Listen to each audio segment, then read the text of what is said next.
کرام کو, یہاں کے علماء کو, کیونکہ میں برابر, آپ لوگ تو یہ دیکھ رہے تھے کہ بچہ قل واللہ احد پڑھا ہے نا, یہی دیکھ رہے تھے نا, پھر قل اعوذ برب الفلق پڑھا, پھر قل اعوذ برب الناس پڑھا, پھر الحمدللہ رب العالمین سے مفلحون تک پڑھا, اور اس کے آخر میں اس نے اللہم آنس وحدتی فی قبری دعا پڑھا. آپ نے یہ دیکھا, میں یہ نہیں دیکھ رہا تھا, میں یہاں بیٹھے بیٹھے یہ دیکھ رہا تھا کہ ان کیا یہ الف کو کیسے ادا کرتے, با کیسے ادا کرتے, تا کیسے ادا کرتے, سا کیسے ادا کرتے. یعنی میں یہ دیکھ رہا تھا ان کا تلفظ کیسا ہے, ان کا ترنم کیسا ہے, ان کا پروناؤنسیشن کیسا ہے, ان کی تجوید کیسی ہے. تو ماشاءاللہ بہت سارے بڑے بڑے ہم دارالعلوم میں گئے ہیں اور بڑے بڑے مکتبوں میں گئے ہیں, مگر آپ کا یہ مدرسہ واقعتاً ہر بچے نے اتنا اچھا پڑھا کہ ایسا لگتا تھا کسی بہت بڑے ادارے میں پڑھ کر یہ قرآن پاک ختم کر رہا ہے.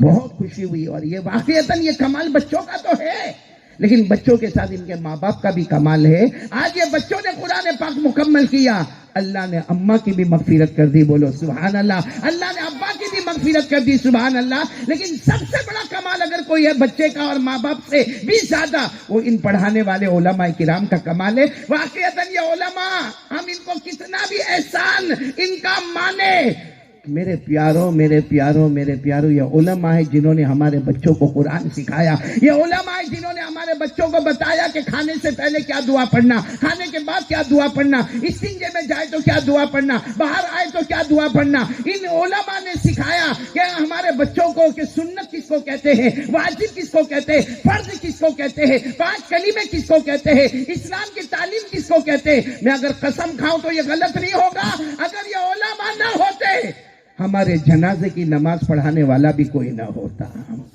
اللہ یہ علماء کی علم کو قبول فرماوے, بولو آمین. اللہ ان کی محنتوں کو قبول فرماوے. تو خیر میں یہ بات کر رہا تھا کہ آیت الکرسی یاد کر لو, کرو گے انشاءاللہ. میں تو کہتا ہوں کیا ضروری ہے کہ چھوٹے چھوٹے بچے ہی پڑھنے آئے, ارے جو جوان ہیں بلکہ بوڑھے ہیں. ہمارے یہاں ہم سورت میں دیکھتے ہیں, بھروچ میں دیکھتے ہیں, بڑے بڑے شہروں میں دیکھتے ہیں کہ ہمارے یہاں سورت میں بالکل آخری علاقہ ہے لمبایت جس کا نام ہے, لمبایت جس کا نام ہے. ابھی میں وہاں پر گیا تھا, 83 سال یعنی 83 سال کی ایک بوڑھی عورت نے قرآن پاک کو مکمل کیا. معلوم ہوا کہ علم کے لیے, قرآن کے لیے کوئی عمر, ارے بولو نا کوئی عمر. حضرت علی رضی اللہ تعالیٰ عنہ کو پوچھا علم کب سے شروع کرنے کا اور کب ختم کرنے کا. حضرت علی رضی اللہ تعالیٰ عنہ نے فرمایا طلب العلم من المہدی الی اللحدی, علم شروع ہوتا ہے ماں کی گود سے اور ختم ہوتا ہے قبر کی گود میں. تو بولو نا علم کے لیے کوئی عمر ہوتی تو کون کون آیت الکرسی, کہ صرف کرسی, آیت الکرسی یاد کرو گے نا انشاءاللہ. میں نے کہا نا قرآن پاک کی سب سے جامع آیت کون سی, اچھا. اور آیت الکرسی کے بارے میں آپ کو ایک بات بتاؤں, ہمارے آقا صلی اللہ علیہ وسلم نے فرمایا, آپ کو وقت تو نہیں ہو رہا نا, سب سنیں گے نا, ہمارے نبی صلی اللہ علیہ وسلم نے فرمایا ہر فرض نماز کے بعد 1 مرتبہ آیت الکرسی پڑھ لے. بولو کتنی, ہر فرض نماز کے بعد 1 مرتبہ آیت الکرسی پڑھ لے. ارے صحابہ کرام نے پوچھا کہ اللہ کے رسول ہر فرض نماز کے بعد 1 مرتبہ آیت الکرسی پڑھے کیا ملے گا؟ ہمارے نبی نے کیا فرمایا؟ ہمارے آقا بولو تاجدار مدینہ محمد مجتبی احمد مصطفیٰ سب بولو صلی اللہ علیہ وسلم نے فرمایا میرا امتی مرد ہو یا عورت ہو, ہمارے نبی نے فرمایا ہر فرض نماز کے بعد 1 مرتبہ آیت الکرسی پڑھ لے. جہاں تم مرے گا, مرنے کے بعد اللہ قبر کو بھی جنت کا باغ بنا دے گا, اور جب قیامت ہوگی تو بغیر حساب کتاب کے جنت میں چلا جائے گا. ہر فرض نماز کے بعد کتنی مرتبہ پڑھنے کا؟ پڑھیں گے نہیں, ہاں بولو نا, پڑھیں گے. اور فرض پڑھتا ہو تو اس کے بعد آیت الکرسی پڑھے گا نا. فجر ہی نہیں پڑھتا ہے تو کس کا باپ آیت الکرسی پڑھے گا؟ پڑھیں گے, بولو پڑھیں گے انشاءاللہ. میں اس پر بھی آ رہا ہوں انشاءاللہ.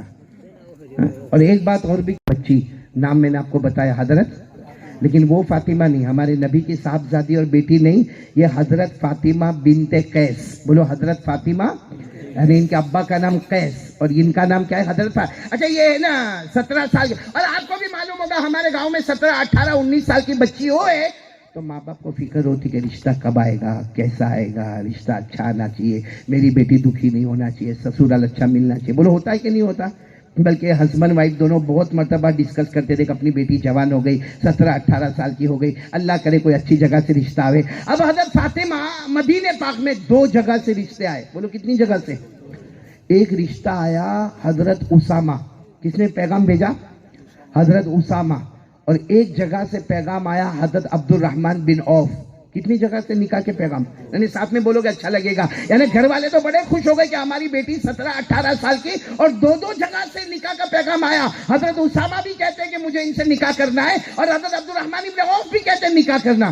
اب گھر والے آپس میں بیٹھ گئے، ہوتا نا گھر کے جتنے وڈیل ہوتے سب آپس میں جمع ہو گئے تو کیا فیصلہ ہوا معلوم؟ اسامہ نہیں، کیونکہ وہ غریب ہے، بولو کیونکہ وہ عبد الرحمن ابن عوف برابر ہے، ایک تو وہ خوبصورت بھی ہے، مالدار بھی ہے، ان کی پراپرٹی بھی ہے، جائیداد بھی ہے، ان کے پاس باندیا بھی ہے، ان کے پاس غلام بھی ہے، اور سب سے بڑی بات کہ ہمارے نبی نے جو 10 صحابہ کو جنت کی بشارت دی اس میں عبد الرحمن ابن عوف کو بھی جنت کی بشارت دی ہے۔ تو سارے گھر والوں کا طے ہوا، اسامہ نہیں، کس کے ساتھ نکاح؟ ساتھ میں بولو نا، حضرت عبد الرحمن بن عوف کے ساتھ نکاح۔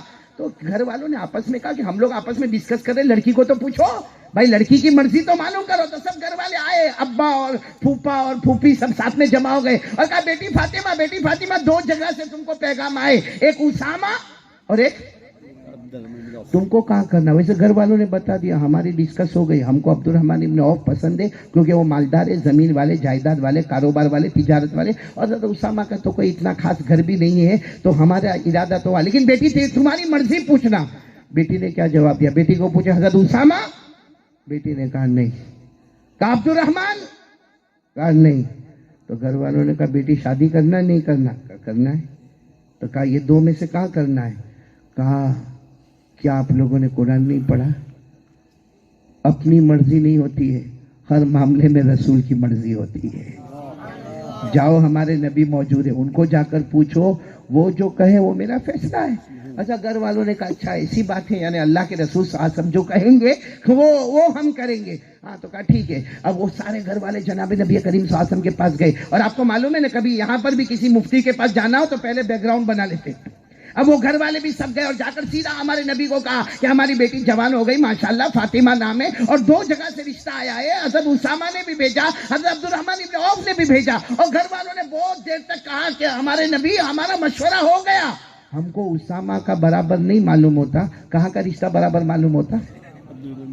ہمارے نبی نے پوچھا کیوں؟ تو کہا وہ مالدار ہے، ان کے پاس زمین ہے، پراپرٹی ہے، جائیداد ہے، کہاں سے کہاں تک ان کا کاروبار پھیلا ہوا ہے، اور کہا اللہ کے رسول آپ نے تو ان کو جنت کی بشارت دی ہے، بڑے نیک ہے، صالح انسان ہے، راتوں کو رونے والے، دن کو نماز پڑھنے والے، بہت اچھے انسان ہیں۔ ہمارے نبی نے فرمایا ٹھیک ہے، میں تھوڑی دیر میں جواب دیتا ہوں، بیٹھو۔ ہمارے نبی صلی اللہ علیہ وسلم ایسے ہی بیٹھے رہے، اور آپ کو معلوم ہے ہمارے نبی جب بھی بولتے تھے زبان آپ کی ہوتی تھی، کلام تو اللہ کا ہوا کرتا تھا۔ نہیں، زبان کس کی ہوتی تھی؟ نبی کی، اور کلام کس کا ہوتا تھا؟ اللہ نے فرمایا وَمَا يَنطِقُ عَنِ الْهَوَىٰ إِنْ هُوَ إِلَّا وَحْيٌ يُوحَىٰ۔ اللہ تبارک و تعالیٰ فرماتے میرے نبی بولتے جائیں گے، فرماتے جائیں گے، زبان ان کی ہوگی، کلام۔ ہمارے نبی نے تھوڑی دیر کے بعد فرمایا ایک کام کرو، فاطمہ کا نکاح اسامہ کے ساتھ کرا دو۔ اب گھر والوں کو بہت بھاری پڑا، کیونکہ کس کا طے کر کے لائے تھے؟ دماغ سے طے کر دیا تھا عبد الرحمن ابن عوف، اور یہاں ہمارے نبی نے کہا اسامہ۔ خیر گھر والے وہاں سے چلے گئے، بیٹی کے پاس گئے، کہا بیٹی نبی نے تو اسامہ کہا ہے۔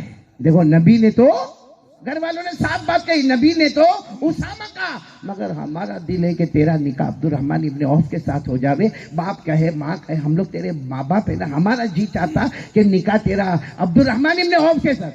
سننا، وہ لڑکی کتنے سال کی؟ کتنے سال کی بچی؟ حضرت فاطمہ 17-18 سال کی بچی، آنکھوں میں آنسو تھے۔ کہا اب 2 ہی بات ہے، اب 2 ہی بات ہے، یا اسامہ کے ساتھ نکاح یا جہنم میں جانا۔ تو گھر والوں نے کہا یہ کیسی بات کر رہے ہو؟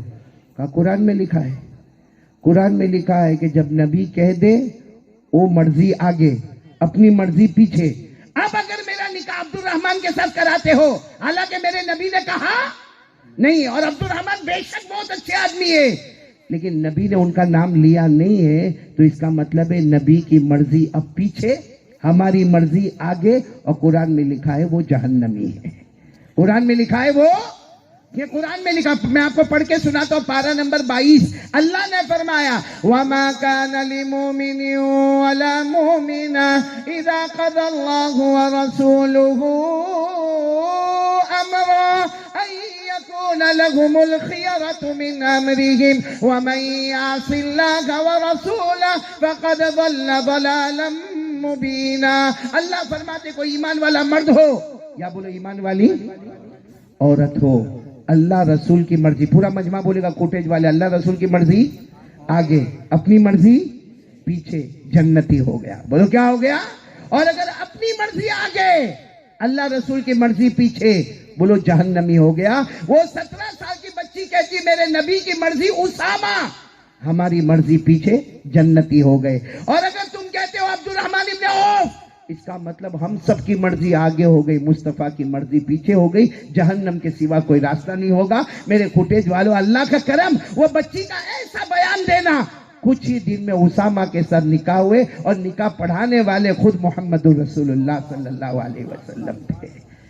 یہ ہم کو میرے پیاروں، آج سے اگر فوٹیج والے یہ بات سمجھ لے تو میری دوسری بات بھی مکمل ہو گئی۔ اپنی مرضی، اللہ رسول کی مرضی، کون کون تیار ہے ہاتھ اوپر کرے؟ جنتی جنتی ماشاءاللہ، اللہ کی قسم قرآن کریم کہتا ہے اپنی مرضی پیچھے